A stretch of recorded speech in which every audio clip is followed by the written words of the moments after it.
Hey, this is Lance with Farmore, and today I'll be breaking down a series of educational videos we made about cow poop. Let's get into it. Here at Farmore, we have a long-standing partnership with Florida-based energy company TECO Peoples Gas. They reached out to us about producing a series of entertaining educational videos for their new RNG initiative that's launching across Florida in the coming years. Their one demand: we need to make an information-dense topic interesting, educational, and fun. This was something that we immediately jumped on because it presented a creative challenge that needed to be solved. Before we get too far along, here's a little background on the subject matter. And yes, it involves cow poop. RNG stands for renewable natural gas, and it's produced from organic waste from things like dairy farms, landfills, and food waste. And because it's a renewable energy, it actually helps to reduce greenhouse gases and address climate change. Our target demographic was pretty much anyone and everyone, as RNG will impact millions across the state in various regions and industries. We knew that we needed to give people a reason to engage with this initiative and the impact it will have on our state. So early on, we actually made the decision to have these videos feature on-camera talent, delivering scripted dialogue, interspersed with animation to illustrate some of the more complex talking points. I think instinctively we knew that if these videos were strictly animation and voiceover driven, they would likely feel dull or too educational. Our initial creative pivot was to have talent delivering lines in a studio made to look like a lab environment. Think something like a cross between Bill Nye the Science Guy and Mythbusters. We'd build out practical examples of the RNG tech and have our talent explain how it works in simple terms. In theory, we loved this idea, but as we were developing things further, it became clear that we needed to make things feel more grounded and less sciencey.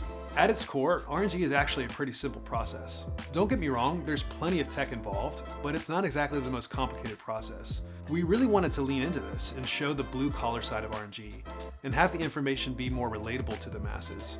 And that's when the idea of filming our talent on an actual working dairy farm came into our minds. We'd have him walking around, taking steps over cow poo, leaning on fences, etc. Real life stuff that contributes to the feeling of actually being somewhere rather than in a stuffy lab environment. We became less worried about how to illustrate certain points with contraptions in a lab, and more invested in making sure that what was being communicated felt human and real. At one point I actually remember trying to think of clever ways to say poop, as we felt like we were using the same word too many times in our scripts. So for our host, we knew that we needed an individual that could come across as genuine and believable, but could also give us some comedic moments. Our scripts called for a lot of lines being read directly to camera, and our host needed to interact with different things around them to cement them into the world that we were building for this series. Some of these things were real and some of these things were imaginary. So really, casting was critical for the success of this series, as so much depended on the host. We first partnered with a few local talent agencies and held virtual auditions, but we weren't really finding anyone that we really loved. We then expanded our search to a few Atlanta-based talent agencies, and that's where we found Jason. We knew immediately he was our guy, and I honestly can't picture anyone else for these videos. He strikes the perfect balance between being relatable, but he's also entertaining to watch. Expanding our search outside of local talent agencies was a big lesson learned for us, and it's something that we've started to implement whenever we have the budget for it. So because this was a 3-video series shot over just 2 days, that meant we had to figure out a way to get 1.5 videos done per day. You don't have to be a math major to recognize this is a logistical puzzle that requires solving. The one saving grace to this was that we had repeat dialogue for some of the scenes. There were slight script changes here and there for the repeat scenes, but for the most part, we could bundle them together to save time. This was critical to making sure we could film everything needed for all 3 videos in just 2 days. Here at Farmore, we utilize Studio Binder on every production, and it's become an invaluable resource for us.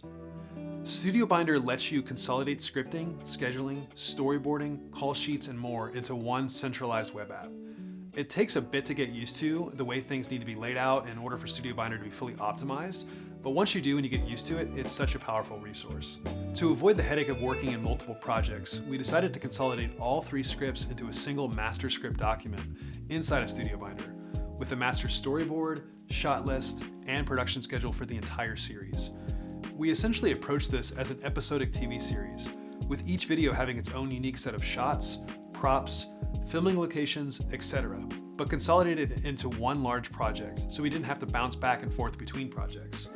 Although this took a little bit of time to lay out correctly on the front end, it was a huge time saver as we got closer to production, because all of the pertinent information was in a single project. Once we had the scripts and shot lists inputted correctly, we were able to generate a shooting schedule for each shoot day. The way the shooting schedule is laid out in Studio Binder is great too, as the information is easy to read and label. and you can also change the order of things quickly and easily. The last step was creating production books for myself and our producer. We used these extensively on set to make sure we were getting everything we needed. Studio Binder also allows you to make director's notes on script breakdowns, and this was huge for me as I could write little notes in pre-production about how I wanted the lines delivered, or a shot framed, or a lens choice to maybe consider. It helped me be more present when directing because I had everything I needed for a scene on a single page. Little things like this go a long way as a director, because the more present you are in the moment, the more that you can pull out of your talent and crew. It just goes to show you that spending the extra time in pre-production is the most valuable thing that you can do, as everything is informed from those decisions. So earlier I mentioned the challenges of filming outside. That gets amplified even more when you're filming outside in the summer in Florida. Oppressive heat, daily thunderstorms, heavy cloud coverage one moment, then clear skies the next. It can be a nightmare from a production standpoint because things are just so unpredictable. About 2 weeks before production was set to begin, we started getting updates that there was a looming tropical storm called Ian headed for Florida. When you live in Florida, you get used to dealing with major storms and even hurricanes, as it's just part of living in a tropical climate. So we weren't really too worried about it. That same day that we got an update about the storm, we had actually scouted a dairy farm in southwest central Florida that was the perfect filming location.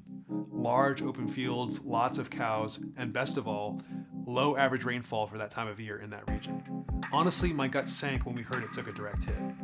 Ian was a major Category 4 storm, and it caused an estimated $50 to $65 billion in damage to southwest Florida. All said, the dairy farm took on irreparable damage to its facilities. It was no longer a viable shooting location. Even if we changed up the filming angles, it wouldn't have worked as the damage was so severe. To make matters worse for our side of things, we were working with an in-demand actor who had already committed his availability to other projects. If we decided to push the shoot back, we wouldn't have been able to work with Jason until several months later. This just wasn't an option for us, unfortunately, as we had agreed upon client deadlines to hit, as well as other projects in our production schedule that we had already committed production time to. Hurricane Ian hit our state on a Thursday, and we were slated to film the following Tuesday. Yeah, we immediately started reaching out to as many dairy farms in the area as we could. Phone call after phone call, we got lots of promising leads, but no one was willing to host us with such short notice. Finally, at the end of the day on Friday, our producer found a small dairy farm located in Brooksville. The owner agreed to let us scout on Friday evening and was agreeable to letting us film the following week as well. It honestly felt like a miracle. The only headache was we had to scramble to rework our existing production schedule with a new film location. This is where proper tech scouting is crucial because we knew exactly how many unique locations we needed to scout and what would need to happen for each scene. Our DP gave us input on what time of day would be best for filming each of the scenes, and after that we were able to solidify the schedule, generate call sheets, and get some much needed rest. During the shoot, it felt like the production gods were smiling down on us. We had 2 cloud-free days, temps were in the mid-70s, and there was no chance of rain at all. This was huge as it allowed us to backlight our talent with sunlight and utilize large bounce light to create a very natural and organic looking image. Once production wrapped, we headed straight into post in order to hit our deadline. Because we did our due diligence to take proper notes when filming, we were able to give our editor a good starting point in terms of which takes to start with, and more importantly, which to ignore.